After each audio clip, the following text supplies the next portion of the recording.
అండి, హలో నమస్తే. రాగి పిట్టి ఎలా చేయాలో చూద్దాం. ఒక గ్లాసు ఈ గ్లాస్ పిండి తీసుకోవాలి. కొద్దిగా ఉప్పుని వేసుకోవాలి. కొద్దిగా వాటర్ చేయి తడుకుంటూ కొద్దిగా కలుపుకోవాలి. మరీ ఎక్కువ వేసుకోకూడదండి, ఇలా పొడి పొడిగానే ఉండాలి.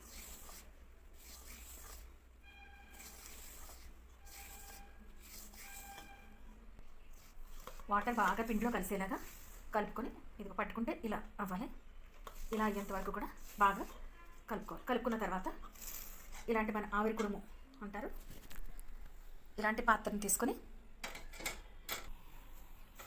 ఆవిరి కుడుము పాత్రని స్టవ్ మీద పెట్టుకొని ఇలాంటి ఒక అర ఉంటుంది, అరని దీనిలో పెట్టి దీనిలో పిండిని వేసుకోవాలి. చూసారు కదా, ఇలా సన్నని మంట మీద 20 నిమిషాల పాటు ఉడికించుకున్న తర్వాత ఇలా స్పూన్ పెట్టుకొని చూడాలి. ఇలా పొడి పొడిలాడుతూ ఉంటుంది, చక్కటి కమ్మటి వాసన వస్తుంది.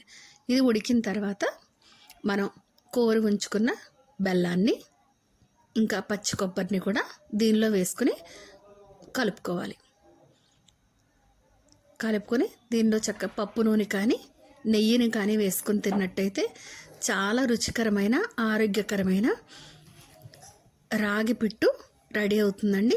ఇది ఆడపిల్లలకి మగపిల్లలకి ఎవరికైనా కూడా, పిల్లలకి పెద్దలకి కూడా చాలా బలవర్ధకమైంది.